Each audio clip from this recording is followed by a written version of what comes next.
Salut à tous, la famille Blaugrana, j'espère que tout le monde va bien en ce dimanche. C'est le débrief de Betis Barça, victoire 5 buts à 3 de nos Blaugrana sur la pelouse du Betis de Séville. Gros match du FC Barcelone hier, un très gros match. On voit qu'ils sont de retour en forme, ça fait plaisir. Par contre, dès le début du match, comme d'habitude, ouverture du score de l'équipe adverse, du Betis Séville.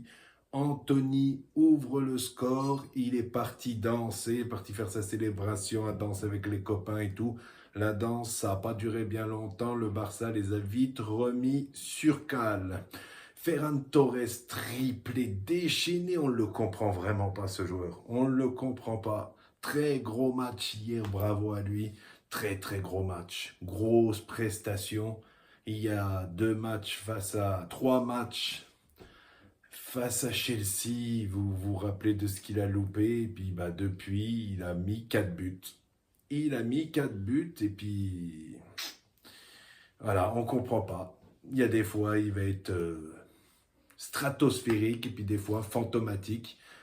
Et en ce moment, il est meilleur, comme Olmo, qui revenait bien, et puis qui s'est blessé. Il y a des joueurs qui sont étonnants, et voilà. Pourvu que ça dure, je lui souhaite à Ferran Torres d'enchaîner les grosses performances, car là, il a vraiment été très fort.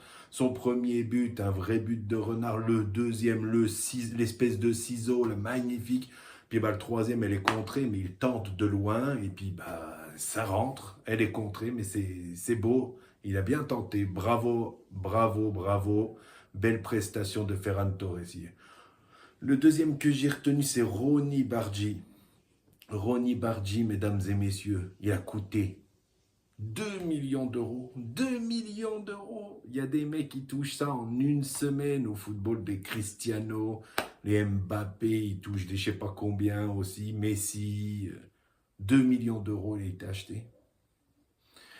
Franchement, belle pioche, très belle pioche. Il n'avait pas joué depuis 5 matchs. Présent sur le premier but, c'est lui qui glisse la balle à Koundé, qui centre pour Ferran Torres, qui met le premier but. Deuxième but, c'est lui qui arrive sur le côté, il élimine son latéral, il centre pour Ferran Torres, doublé pour Ferran. Et le troisième but, un service magnifique de Pedri pour ce même Ronny Bargi, qui arrive et qui te catapulte une frappe du droit dans le but du Betis. Le gardien peut rien. Gros match de Ronny Bargi. Il jouait à la place de Yamal. Yamal était sur le terrain, pourtant il était milieu offensif. On va y venir juste après à Yamal. Mais grosse prestation de Ronny Bargi. Il a marqué des points auprès de Flick, je pense. Pedri, double passeur décisif.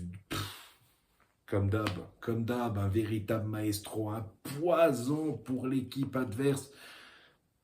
Beaucoup d'énergie qui lui ont rendu un match simple, une très belle copie de Pedri. Il a été remplacé à la 63e minute par Bernal qui a géré son match ensuite. Le Barça a un peu relâché la pression et voilà. Donc le match sur la fin était moins bon côté barcelonais, mais le travail avait déjà été fait. Lamine Yamal, j'en parlais, replacé en 10, il a fait un très bon match dans ce rôle. Il a été très solidaire avec ses copains. Il aurait pu, comme certains joueurs, faire un peu la gueule parce qu'il ne joue pas à son poste. Ben non, il a fait un très bon match. Et on a vu sur son but et sur le but de Ronny Bargi qui s'entendaient bien. Ils ont dansé ensemble, ils ont célébré ensemble. Pas de problème. Lamine a été très bon hier, rien à dire, et il a transformé le penalty. Le penalty, je reviens après dessus.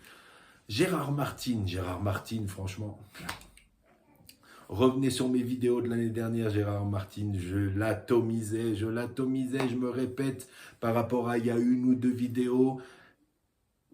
Il est fort en défense centrale, franchement, très belle surprise, rien à dire sur Gérard Martin. Le seul problème que je lui reproche, c'est qu'il prend trop de cartons jaunes. Il va falloir qu'il travaille sur ça. Voilà, c'est le seul bémol que j'ai sur Gérard Martin en ce moment. Eric Garcia, notre couteau suisse, c'est un vrai couteau suisse, rien à dire. Il a encore été très bon hier. Il nous ferait presque oublier Frankie de Jong au milieu de terrain, tellement ses prestations sont complètes, tellement il est bon, tellement il n'y a rien à dire sur lui. Baldé est sorti à la mi-temps, il a joué un peu latéral gauche, il a déjà joué latéral droit, il a déjà joué en défense centrale, milieu, tu peux le mettre gardien peut-être, même attaquant, ben, il met des buts des fois, donc il pourrait être attaquant aussi. Gros match d'Eric Garcia et voilà, prolongation méritée pour lui jusqu'à 2031, comme je le disais l'autre jour. Koundé, offensivement très bon, il était présent, il a été bon Jules Koundé devant, mais défensivement, la catastrophe. Franchement, moi, la catastrophe, je ne l'ai pas trouvé bon. Sur le but d'Anthony, il couvre le hors-jeu alors que Koubarsi et Gérard Martin étaient très bien placés. Et ensuite, à la fin, il donne un penalty à Abdé sur une faute absurde. Il aurait pu essayer de lui reprendre le ballon. Si Abdé passe, voilà, peut-être Johan Garcia arrive à... Si Abdé frappe...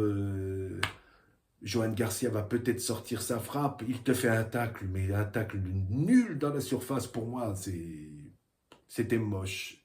C'était moche ce tacle, voilà. Koundé, défensivement, c'est pas ça qu'est ça. Voilà, faut vraiment qu'il se reconcentre défensivement, je trouve. Johan Garcia, bah, sur les 3 buts, il peut pas grand-chose. Sur le premier but, Anthony est juste devant lui, il catapulte le ballon dans les filets. Le deuxième, c'est un corner, il est là, il y a trop de monde, la balle passe, Ferran Torres se fait battre de la tête, la balle arrive vers Koubarsi, Llorente la pousse au fond, le joueur du Betis. Et le troisième but sur le penalty, bah, il est pris à contre-pied, voilà. Sinon, il a fait 1 ou 2 arrêts et puis de très belles sorties. À chaque fois qu'il y avait des contres qui arrivaient pour le Betis, il sortait pour dégager le ballon. Bon match dans l'ensemble de Johan Garcia. Pas grand-chose à faire.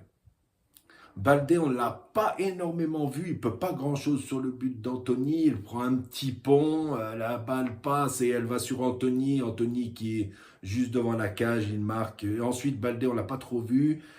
Il est sorti à la mi-temps, remplacé par Christensen. À ce que j'ai vu, bah, il n'aurait rien. Il sera présent face à Francfort. Il y en a qui croyaient qu'il était peut-être blessé, mais non, apparemment, il n'a rien du tout. Koubarsi, match moyen, pas assez dur sur Llorente sur le deuxième but. Il se fait prendre assez facilement au deuxième poteau. Sinon, bon, bah, il s'est bien aligné avec Gérard Martin, mais je trouve quand même assez fébrile sur cette première partie de saison. Je me répète à chaque fois, mais je ne le trouve pas aussi bon que l'année dernière. Il faut qu'il reprenne en confiance. Il lui manque un patron comme Inigo. Gérard Martin a pris sa place, mais il lui manque un gars, un taulier comme Inigo, comme l'année dernière, quoi. Ensuite, Rashford, son face-à-face au gardien du Betis Séville à la fin, montre vraiment qu'il n'est pas en confiance en ce moment. Il est beaucoup moins bon qu'il y a quelques semaines. Ça doit faire but. Ça doit mettre un 6e but, son face-à-face, face au gardien. Il tire à côté. Voilà. On lui souhaite de revenir comme avant, mais là, en ce moment, moi, je trouve qu'il n'est pas extraordinaire. Voilà. L'arbitrage, je tenais à en reparler, l'arbitrage, le péno sur que Lamine Yamal transforme, la main dans la surface de Bartra, elle touche la jambe et ensuite, elle vient sur le bras. Apparemment, l'arbitre a sifflé parce que son bras était déjà en position illicite, à ce que j'ai lu. Mais il y a un truc que je ne comprends pas, c'est que ces pénaltys, un coup il les siffle, un coup il les siffle pas. C'est soit tu les siffles, soit tu les siffles pas. Moi, je ne comprends pas. Les mains, à l'époque, quand j'ai commencé à regarder le foot, toutes les mains étaient sifflées dans les surfaces. Je ne comprends pas pourquoi ils ont changé les lois. Voilà. Voilà. Pour moi, une main, c'est une main dans la surface. Pour moi, il y a pénalty. Voilà. Mais là, bon, soit tu siffles pas. Faut savoir, quoi. Puis 2-3 minutes à perdre pour regarder ça à la VAR, ça saoule, c'est saoulant à force. Ensuite, Fermine, entrée moyenne, j'ai trouvé Torrens, cool pour lui, il a eu du temps de jeu. Lewandowski l'a laissé rentrer, ça c'est cool.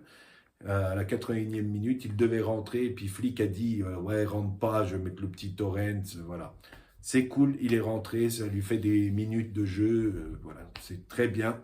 De Jong, rien de spécial à signaler. Il est rentré à la 63e. Ouais, j'ai pas bien vu De Jong hier.